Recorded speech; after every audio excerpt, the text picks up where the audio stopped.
tragic photo of me to start with. That was a great photo. That was the day. Yeah, it was.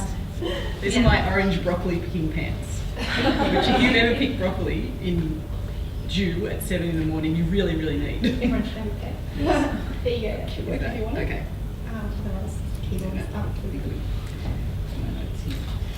I'm a nervous public speaker. I may go bright red, just ignore it, because it happens whether I do anything or don't. So, this is the farm where I work, just down the road. So it's, if you know where the bridge goes across to North Richmond, it's just on the left before you cross the bridge. It's quite a big block, you can see it from the road. So it's called Johnston's Kitchen Gardens, and I'm the farm manager there, which you'll see. I'm just going to go through my story of how I got there, basically. And I used to be a primary school teacher, that's why it says from teacher to farmer. So for 10 years I taught primary school. And there's a back again at the end that you'll figure out. So. This is me with my grandpa in the first photo, and he's using a rototiller. So he had a block of land, a double block of land at Penrith, and he grew huge amounts of vegetables, had orange trees, really was passionate about it, but he was a high school teacher.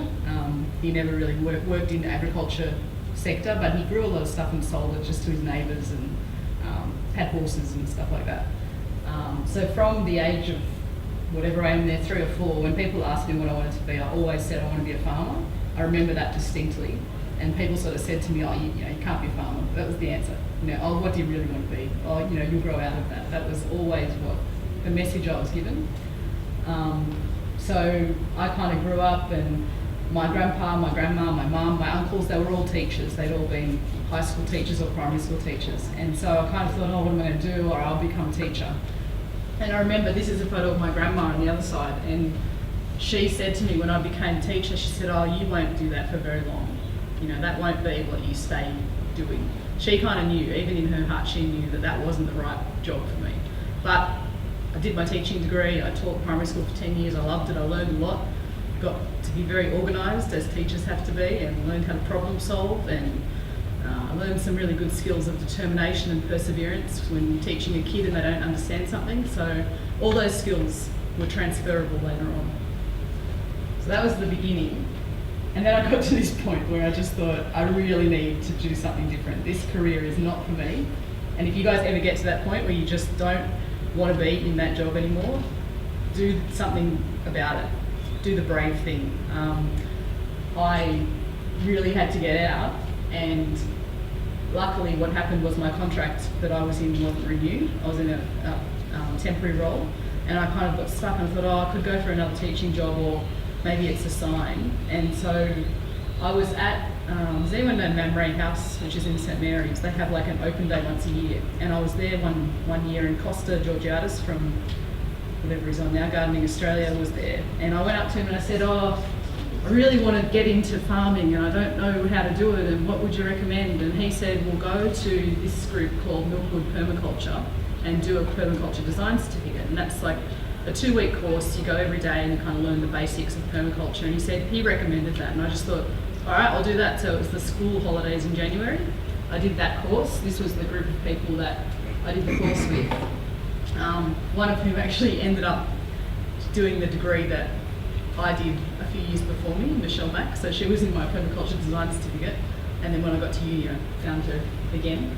But that was a really good, just the first step. It was such a small thing. It was one little course, but I went and did it because I was interested in it, not because I'd get credit for it, or it was a good mark, or it was going to go on my my resume or anything. I just wanted to do it, and I thought this might lead me somewhere, and it did. At the same time, this is my home garden, where I started doing a lot of vegetable production. We've got about 1,600 square metres. I live in the Blue Mountains, and I just started growing things just for fun.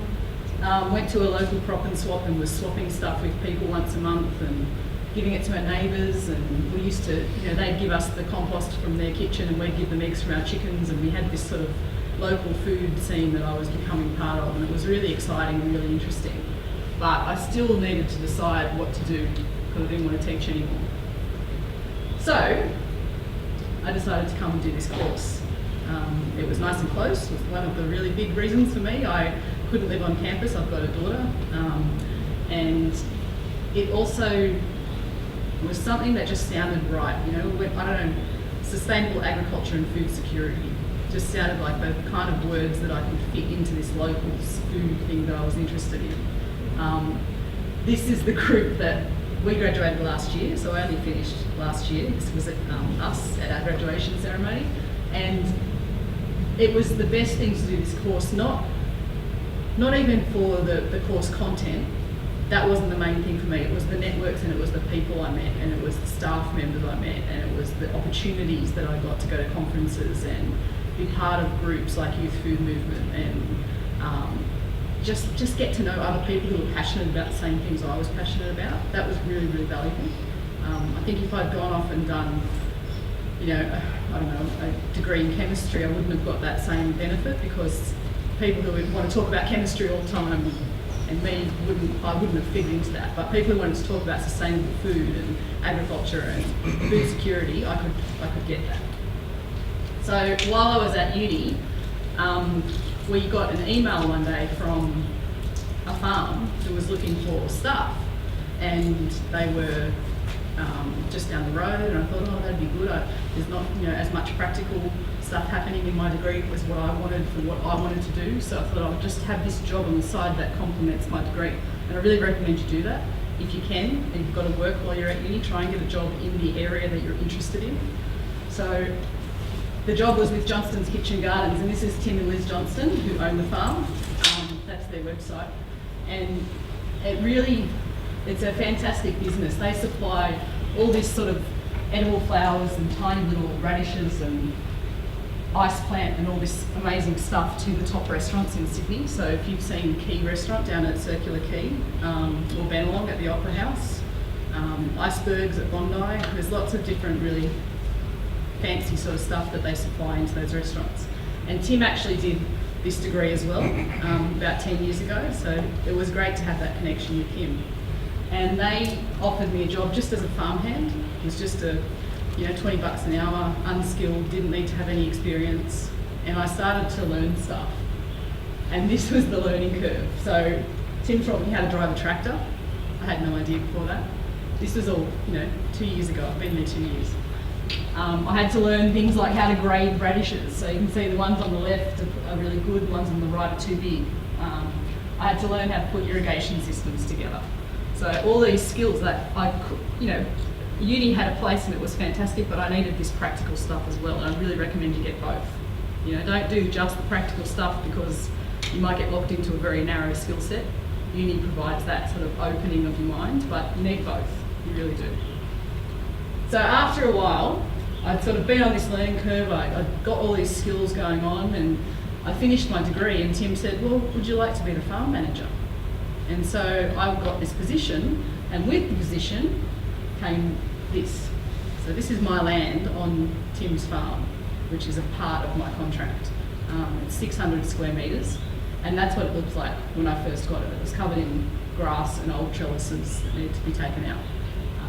But I had access to his tractor, I had use of his seeding machine, I had access to his irrigation licence, which comes from the Hawkesbury River, so it was a really sweet deal. It was very fantastic, but best of all, I had a mentor. He was willing to teach me how to run my own small business. So that was excellent. So I cleared it all up, and that's what it looked like. The tunnel's Tim's, and the green stuff on the right's Tim's, and I've got that bit in the middle. So it's this really small pocket in the middle of his farm. And I kind of, at that point, pure terror. I was like, oh my God, now I've got to actually do something. I can't just say to everyone, I want to be a farmer. I've got no more excuses. I've got to actually grow some crops. And not only grow them, but I've got to find someone who wants to buy them.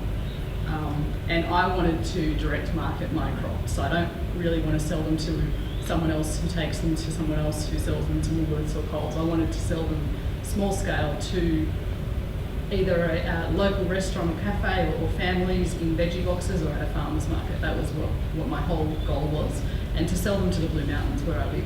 So I wanted that connection with local people. So I had to do things like plant something, and that was my first thing that I planted, was some lettuce. I had to get myself known, so I've got an Instagram account.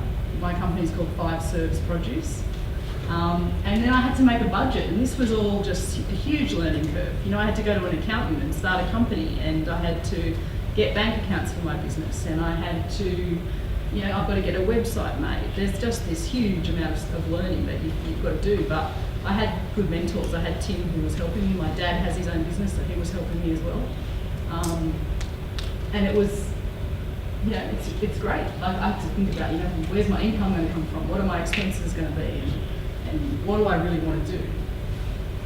And so I've been really lucky. I've kind of gone from being in this primary school teaching job I didn't want to be in, and now I've ended up where I said I wanted to be at 3-4 years old. You know, I'm a farmer. I'm getting my own business started. I've got a network of people around me who support me. And that's just the back again part. I think even though I'm not working as a teacher anymore, I'm still teaching. I'm teaching my customers about local sustainable food. I'm teaching other staff members that I have to train on the farm how to grow vegetables and how to look after them.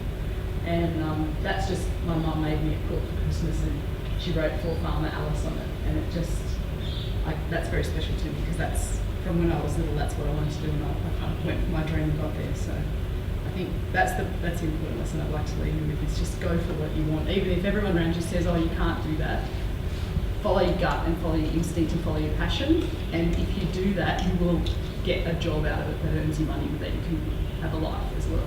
So that's it.